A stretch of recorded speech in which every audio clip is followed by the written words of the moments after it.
What's going on, folks? This is Acid Root. So I'm going to review the Pierce the Veil album from 2012, Collide with the Sky. Now, this is their third album, and it was a particular breakout album because of the single King for a Day. That went platinum and that type of stuff. Really charted pretty high on the rock charts.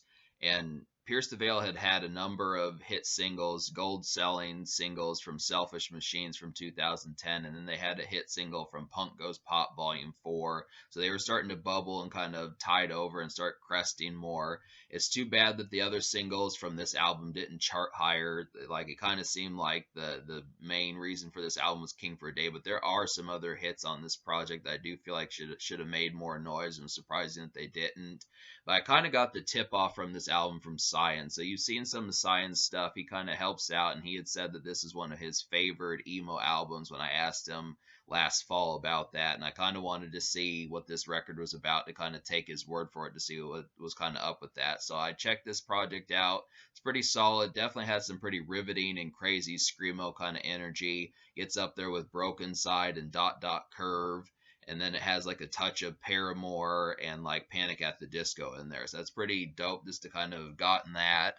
And definitely like the energy of this album. But in terms of like the singles, I would have to say so King for a Day was the platinum selling one. This is the largest single off the album. Even on Spotify, this is the most popular song, but I really like the kind of energy on here.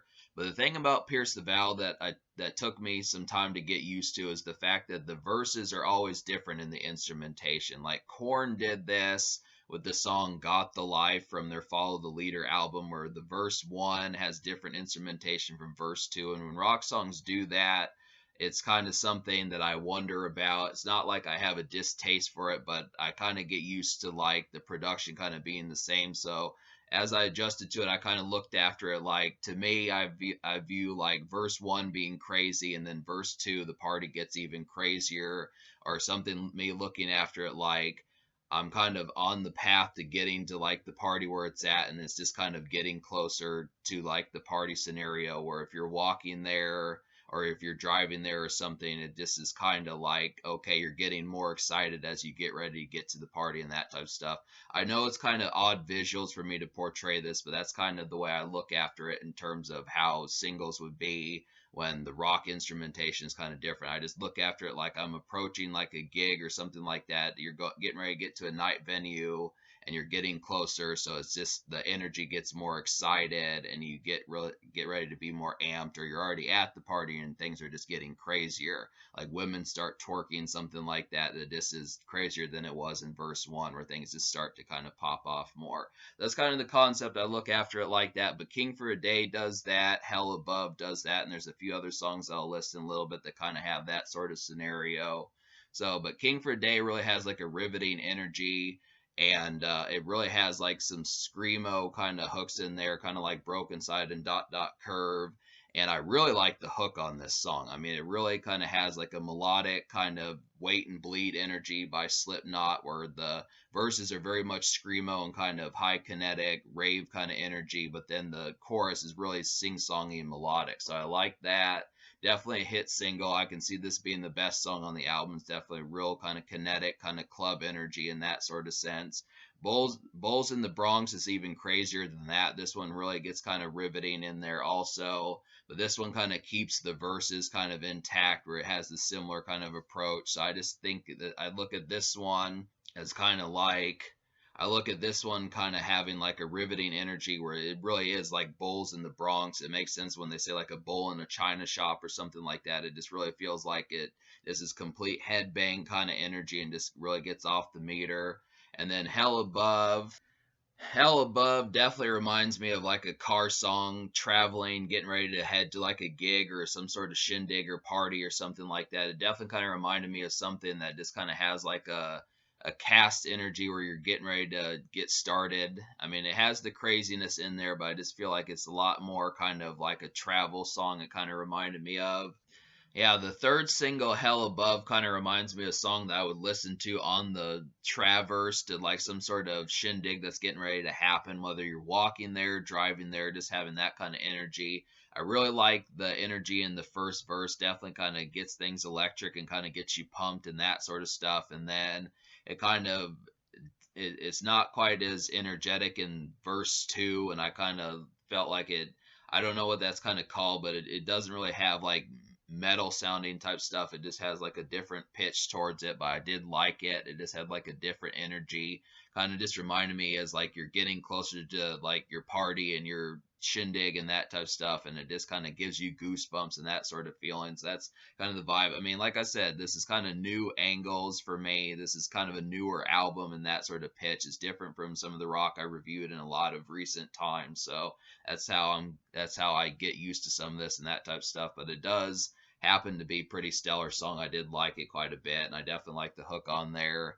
Um, yeah, no, I mean the hook is better on King for a Day, but it's definitely a solid one, and the energy is pretty high on Bulls on the Bronx. But this is just kind of like a transit kind of song I saw it as.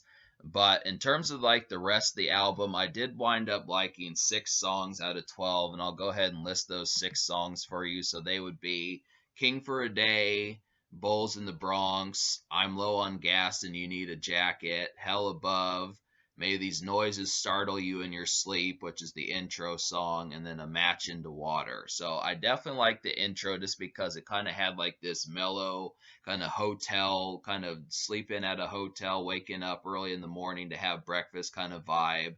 It's kind of reminded me of some song that you'd hear at a hotel for a night, something like that. And then the energy really kicks in at the very end, which leads into Hell Above. Like I'm low on gas and you need a jacket reminded me of another transit song where you're kind of approaching like a party or something like that, kind of similar to Hell Above. I just kind of felt like that kind of had a similar energy to that. Definitely felt like a car song and that sort of vibe. Not quite as crazy as like King for a Day or Bulls in the Bronx, but it kind of had that. But I do feel like A Match into Water is another high energy kind of like I feel like Bulls in the Bronx and King for a Day are definitely club records in a sense, depending upon. I mean, they remind me of house party songs, but maybe a light club sense I could see King for a Day being. But Match into Water definitely has like a pretty riveting energy also. Like a lot of this energy on this album is a lot more house party type vibes, but I definitely feel like King for a Day could sit in the club. I do feel like A Match into Water and King for a Day could kind of be seen in like a night venue sense, maybe not quite a club sense or a dance club, but I do see a lot of like pretty riveting house party and just kind of more gin and juice kind of red plastic cups, drinks in hand kind of type vibes more so than like a dance club where you're going to be shaking your ass or something like that. I just kind of that's kind of where it seems more personal. I definitely think that this album seems more personal than some of the stuff. Like when I listened to Green Day's Father of All, from 2020, that struck me as a lot more of like a night venue kind of out and about with like, at a bar or something like that or a dance club or something like that. But this kind of reminds me of more house party kind of flirting on the couch, that type stuff, those kind of vibes. And that's kind of the concept behind it. But it does have some good stuff. I definitely like I feel like A Match into Water is very similar to King for a Day and not quite as crazy as Bulls in the Bronx, but it's very similar to King for a Day. It just is not quite as catchy in the hook. And I think that's kind of the concept. But that does have some ones. So me liking 6 songs out of 12. I'm gonna give this album a 6 out of 10 just because I liked really there's only 11 songs on here. So I wound up liking 5 out of 11, and then plus the six, or yeah, I wound up liking 5 songs out of 11 plus the intro. So basically, the first 5 songs on this album really have the best energy. This has a real nice first 5 song onslaught, and then I also liked I'm Low on Gas and You Need a Jacket. But so 6 out of 10 is because I like the energy of it. It's really kind of a different angle, and I really like the energy of it. I feel like it's innovative, which is pretty good. It's a different taste of something which I needed. I feel like kind of getting used to the same thing. It requires some new kind of perspectives and that type of stuff. But the problem with it is a lot of these arrangements are really tough to kind of get into because they really do not stick with like most rock albums kind of typical format, and it's at least fine in the singles, but the problem with it is when it's like album cuts and songs that are just kind of not intended for like a night venue type setting, like on a song like Hold Till May or something like that, or The First Punch, there are some moments that are kind of like it's just kind of awkward in terms of like the approach for how that sort of thing works. I mean, because it really is kind of an innovative project. I mean, I look after it. It's different from like Kid Rock's Devil Without a It's different from Kid Rock's Devil Without a Cause, or Green Day's Father of All Motherfuckers, or like like just like a Broken Side.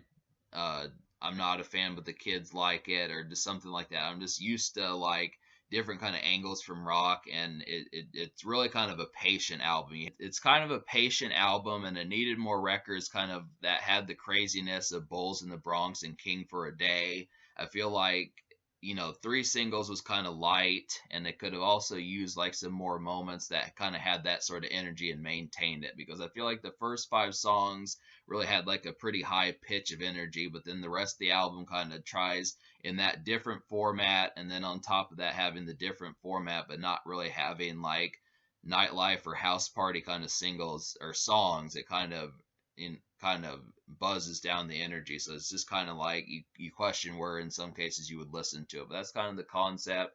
The social score, I will give like a 5 out of 10, because really King for a Day was a hit single, and the other two singles, Bulls of the Bronx and Hell Above, were pretty good, but it didn't have like nearly enough kind of highlighted hits as far as like the craziness kind of went.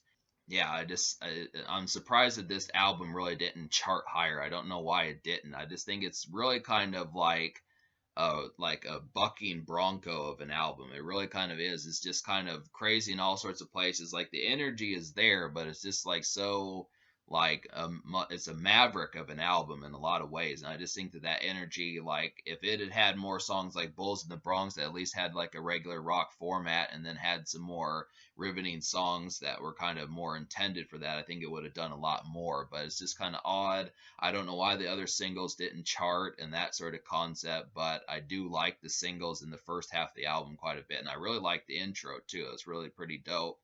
But in terms of the future, like this band kind of got in some squabbles with like assault charges and that type stuff, which is kind of that's crap, because a lot of like bands have been having a lot of folks have been having problems with that in terms of like getting canceled and that sort of stuff. But they're coming back, and like they've got an album that's coming out in February of 2023, so that's going to be interesting to see what happens with it. But they've been gone since 2016. So I'm kind of interested in seeing what's going to happen with them and seeing the rest of their albums. But this is a hit album. It does have some energy. I would have liked a few more gems. I definitely like the energy of like King for a Day, Match in the Water, and Bulls in the Bronx, but it needed like two or three more songs that kind of maintain that energy. And I think that's kind of the thing there. But for what it is, it definitely has some solitary energy.